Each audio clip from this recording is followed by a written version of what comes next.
नमस्कार, आप देख रहे हैं आज तक। आपके साथ मैं हूं सईद अंसारी। मुंबई में अभी जबरदस्त हलचल है इस समय। अनुराग कश्यप पर यौन शोषण का आरोप लगाने वाली एक्ट्रेस पायल घोष इंसाफ के लिए महाराष्ट्र के राज्यपाल से मिल चुकी हैं। कुछ देर में रिया चक्रवर्ती की जमानत पर फैसला आ सकता है। हाईकोर्ट में सुनवाई चल रही है। कंगना और बीएमसी विवाद में आज लगातार दूसरे दिन हाईकोर्ट में सुनवाई भी होने वाली है। संजय राउत यानी कि शिवसेना के नेता को जवाब दाखिल करना है और इस सब के इतर एनसीबी के रडार पर अब बॉलीवुड के बड़े एक्टर हैं। सूत्रों के हवाले से खबर आई है कि बॉलीवुड एक्टर्स के बाद ए लिस्ट वाले एक्टर्स का अब नंबर आ सकता है ड्रग्स केस में, यानी कि दीपिका, श्रद्धा, सारा अली खान के बाद अब आपको बॉलीवुड के हीरोज इस मामले में फंसते हुए नजर आएंगे। तो बॉलीवुड के ड्रग्स कनेक्शन पर बड़ी खबर यह है, बड़ी एक्ट्रेस के बाद एनसीबी के रडार पर बॉलीवुड के बड़े बड़े एक्टर्स हैं। जल्द ही इनका नंबर आ सकता है। एनसीबी इन बड़े नामों के खिलाफ सबूत जुटा रही है। वहीं दीपिका के मोबाइल से डिलीट हुए डेटा को रिकवर करने की एनसीबी कोशिश भी कर रही है। इनमें भी कई सारे नाम सामने आ सकते हैं और बॉलीवुड के जो हीरो हैं, जो एक्टर हैं, ए लिस्ट एक्टर हैं, अब उनके नाम सामने आने वाले हैं और एनसीबी को इनके खिलाफ पुख्ता सबूत मिले हैं। एनसीबी के रडार पर बॉलीवुड के ये बड़े बड़े एक्टर्स हैं अब जिनका नंबर है, जिनसे पूछताछ होगी और ड्रग्स केस का ये मामला आगे बढ़ेगा। और साथ ही साथ सुशांत मामले में भी, क्योंकि कहीं ना कहीं ये जो ड्रग्स वाला मामला है रिया चक्रवर्ती से शुरू हुआ, उसके भाई के शौविक तक गया, दोनों को गिरफ्तार किया गया, कई सारे ड्रग पेडलर्स गिरफ्तार किए गए, एनसीबी के रडार पर ये लोग आए और इन लोगों से जो कड़ियाँ जुड़ती गई एक के बाद एक, वो यहाँ तक पहुँची हैं। लेकिन अब हीरोइंस के बाद बॉलीवुड के ए लिस्टेड हीरोज, अब से कुछ ही देर में रिया और शौविक चक्रवर्ती की जमानत याचिका पर बॉम्बे हाईकोर्ट अपना फैसला सुना सकता है। बड़ी खबर इस वक्त आ रही है, इस फैसले का इंतजार होना है। हालांकि 2 बार रिया की जमानत याचिका खारिज हो चुकी है और अब से कुछ ही देर में एक बार फिर से रिया और उसके भाई शौविक दोनों की जमानत याचिका पर बॉम्बे हाईकोर्ट में सुनवाई चल रही है। देखना यह होगा कि इन्हें जमानत मिलती है या नहीं, धाराएं जमानती या गैर जमानती, इस पर बहस चल रही है। हाईकोर्ट में सुनवाई चल रही है। रिया 20 दिन से जेल में है। रिया और उसके भाई शौविक पर जो धाराएं लगी हैं वो जमानती हैं या गैर जमानती, इस पर हाईकोर्ट में इस समय बहस चल रही है। हाईकोर्ट में additional solicitor general Anil Singh ने कहा है कि सभी धाराएं गैर जमानती हैं। इस तरह का गुनाह हत्या से ज्यादा खतरनाक है क्योंकि ये पूरे समाज पर प्रभाव डालता है और अगर ऐसी बात है, अगर ये धारा है तो जमानत मिलना एक बार फिर से मुश्किल हो जाएगा। सीधे लिए चलते हैं हम आपको मुंबई। मनीष पांडे हमारे संवाददाता हमारे साथ हैं। मनीष, क्या अगर सॉलिसिटर जनरल की बात को हम माने और वो आधार बनाए तो क्या जमानत आज भी मुश्किल हो जाएगी?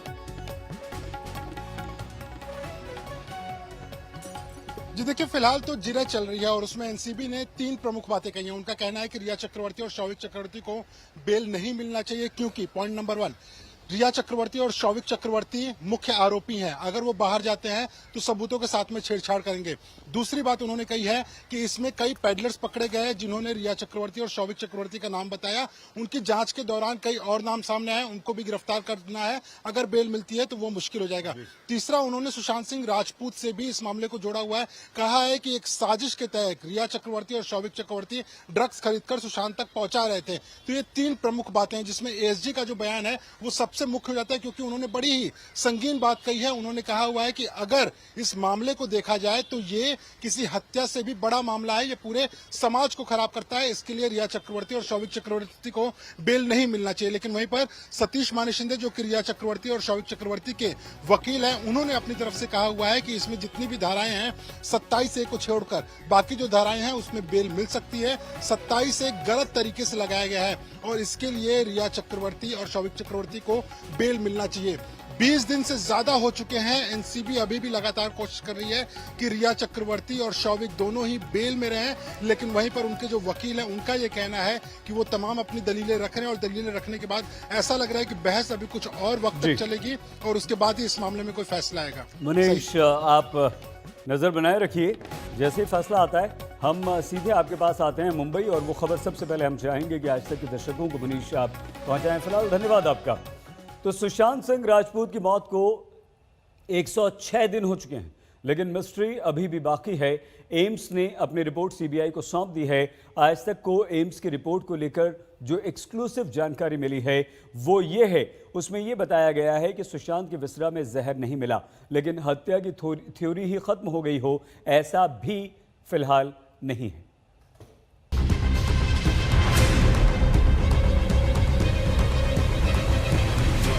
सुशांत मौत केस में बड़ा खुलासा।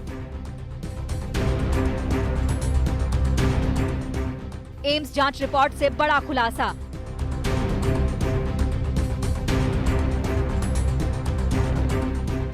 सुशांत के शरीर में जहर नहीं मिला।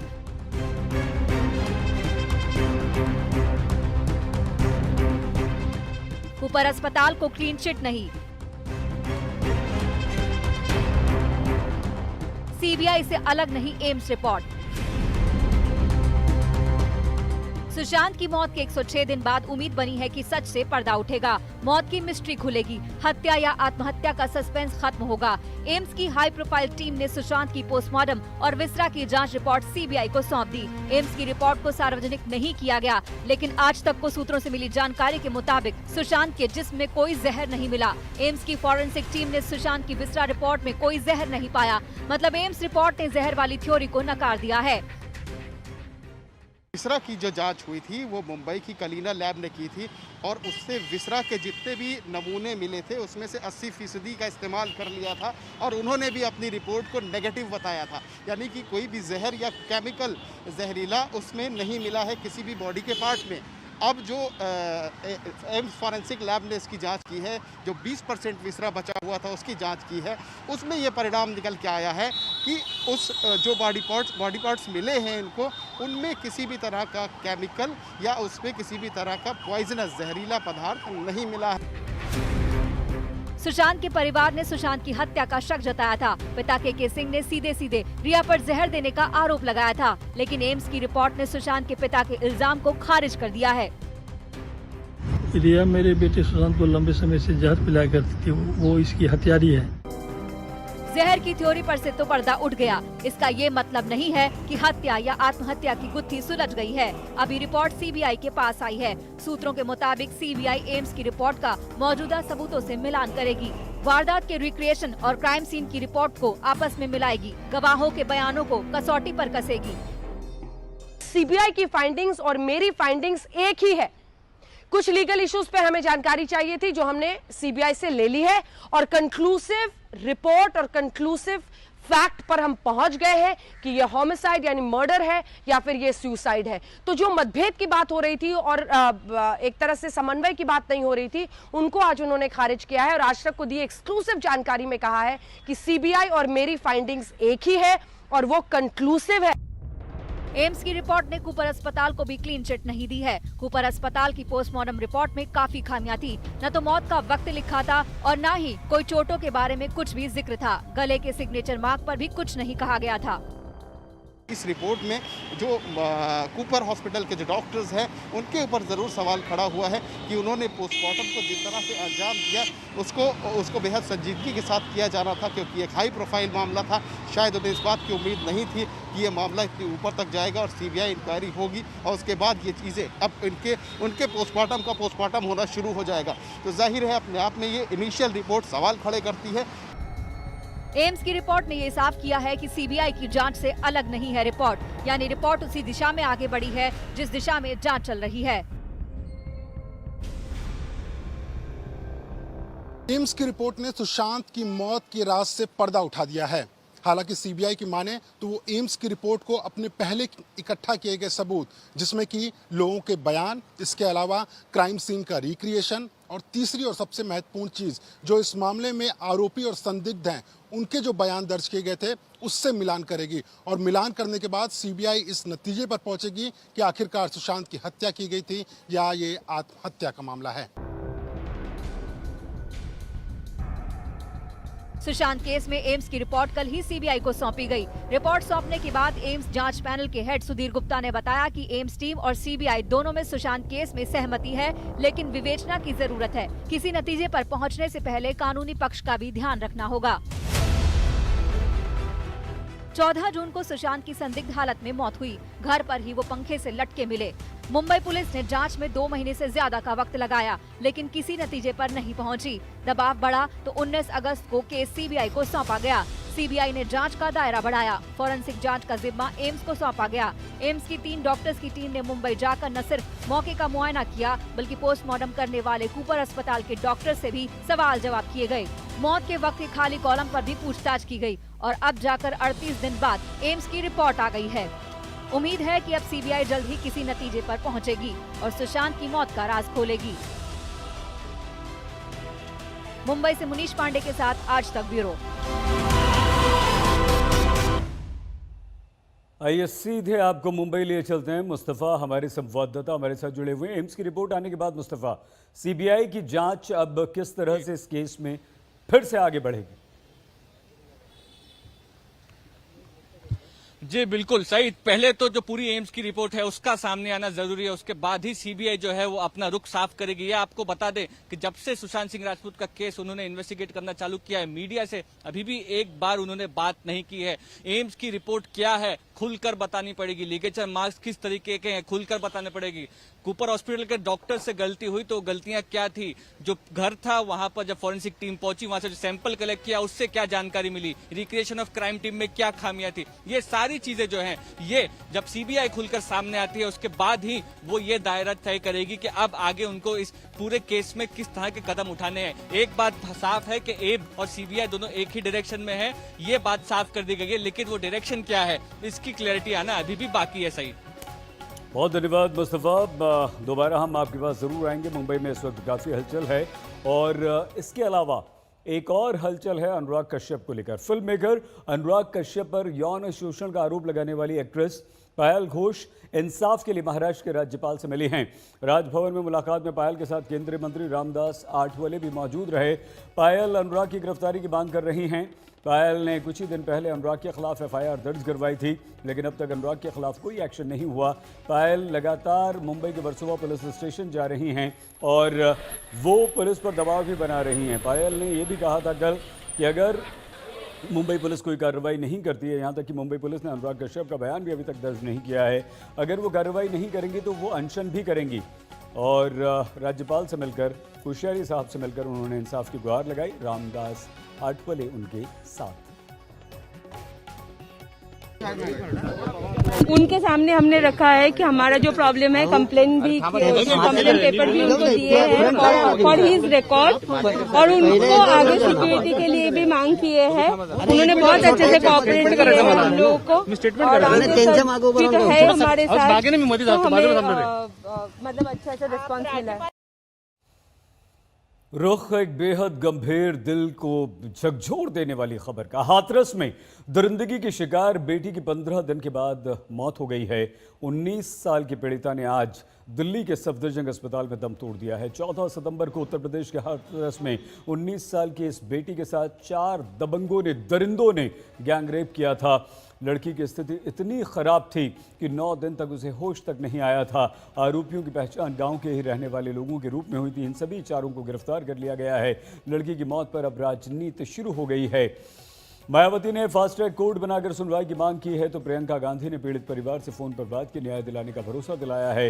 इस बीच उत्तर प्रदेश सरकार ने पीड़ित परिवार को 10 लाख रुपए का मुआवजा देने का ऐलान किया है। हाथरस में हैवानियत झेलने वाली दलित बच्ची ने सफदरजंग अस्पताल में दम तोड़ दिया। 2 हफ्ते तक वो अस्पताल में जिंदगी और मौत से जूझती रही। हाथरस, शाहजहांपुर, गोरखपुर में एक के बाद एक रेप की घटनाओं ने राज्य को हिला दिया। यूपी में कानून व्यवस्था हद से ज़्यादा बिगड़ चुकी है। महिलाओं की सुरक्षा का नामो निशान नहीं है। अपराधी खुलेआम अपराध कर रहे हैं। इस बच्ची के कातिलों को कड़ी से कड़ी सज़ा मिलनी चाहिए। यूपी में महिलाओं की सुरक्षा के प्रति आप योगी आदित्यनाथ जवाब दें हैं, ये प्रियंका गांधी ने ट्वीट किया। लेकिन कई सारे सवाल उठ रहे हैं। सरकार को कटघरे में खड़ा किया जा रहा है। योगी आदित्यनाथ पर यहाँ सवाल हैं और ये लगातार आप देख रहे हैं। यूपी में बेटियों की सुरक्षा, लेकिन यूपी सरकार के मंत्री सिद्धार्थनाथ सिंह से हमारे संवाददाता अभिषेक ने इस घटना पर सवाल पूछे। हमारे साथ सिद्धार्थनाथ सिंह हैं जो कि योगी सरकार में मंत्री हैं और प्रवक्ता हैं। सर, जिस लड़की के साथ इतना बुरा हुआ, उसकी मौत हो गई दिल्ली में। सरकार कहाँ खड़ी है, क्या कहें सरकार? जो हाथरस की घटना है ये हृदय विदारक घटना है और इसमें सरकार की तरफ से जो संवेदना है, हमारे मुख्यमंत्री जी और पूरी की पूरी सरकार जो है उनके परिवार के साथ संवेदना प्रकट करते हुए, और ये संवेदनशील घटना है और इसलिए इस पे जो भी कार्रवाई कानूनी एक तो होता है पहलू, जब एफआईआर के लिए आए तो उसको डिले नहीं किया गया था, तुरंत उस पर एफआईआर दर्ज किया गया था और जो लोग दोषी हैं उनको पकड़ा भी गया और कार्रवाई चल रही है कानूनी, और मैं इतना कह सकता हूँ सख्त से सख्त कार्रवाई कानून के तहत होगी, इसमें कोई ढिलाई नहीं देखी जाएगी। और दूसरी होती है कि इसको किसी, मैं तो इसमें कठिनाई होती है बोलते समय, मगर परिवार को कुछ धनराशि मतलब हेल्प भी दी जाती है, मेरे से ये थोड़ा कठिनाई का लिए होता है, इसलिए मेरे को अच्छा नहीं भी लगता, मगर वो सरकार ने पूरा का पूरा दिया है और सरकार उनके साथ खड़ी है और पार्थिव शरीर जो है उसको जल्द से जल्द परिवार को मिल जाए और उसके लिए भी पूरा प्रयास हो रहा है और ऊंचे स्तर पे प्रयास हो रहा है, तो वो भी किया जा रहा है।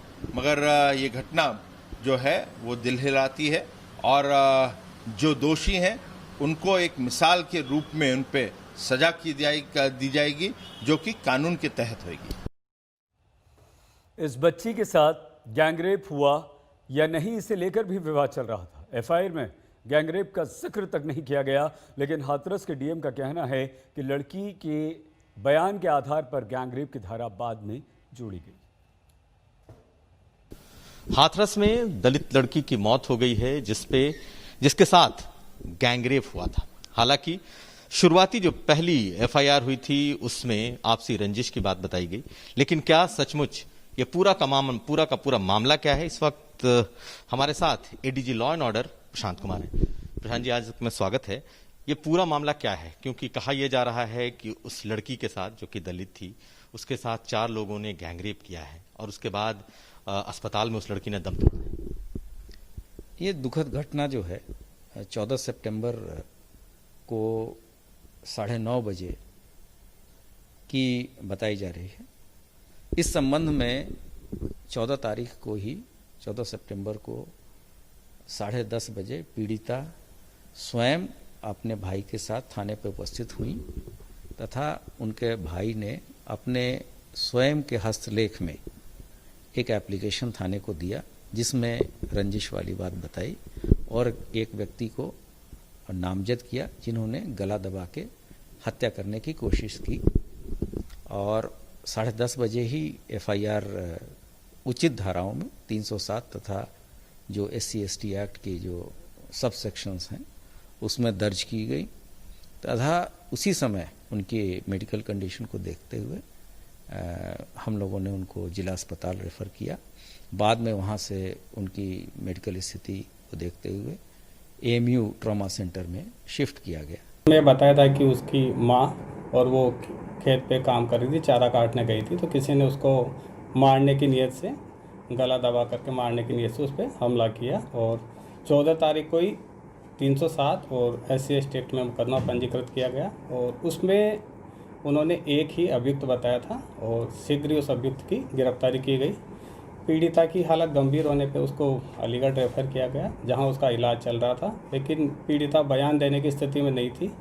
इस कारण से 22 तारीख को पीड़िता के बयान लिए गए और पीड़िता के बयान के आधार पर गैंग रेप की धारा उसमें 376D उसमें बढ़ाई गई और पीड़िता ने जो पहले एक अभियुक्त था उसके अलावा 3 और अभियुक्त के नाम बताए। उसमें से एक अभियुक्त को 22 को उन्होंने नाम बताए और 23 को हमने एक अभियुक्त को गिरफ्तार किया गया। फिर इसके बाद हमने 25 को दूसरा अभियुक्त गिरफ्तार किया और 26 को तीसरा अभियुक्त गिरफ्तार किया। बच्ची की रीढ़ की हड्डी तोड़ दी गई, गर्दन तोड़ दी गई, जीभ काट दी गई। सोचिए कैसे समाज में हम रह रहे हैं। हैवानियत की सारी हदें पार कर दी गई। खबर के लिए सिर्फ आज तक, अफवाह के लिए कोई। देखते रहिए आज तक। नमस्कार, मैं हूं अंजना ओम कश्यप। हमें उम्मीद है ये वीडियो आपको पसंद आया होगा।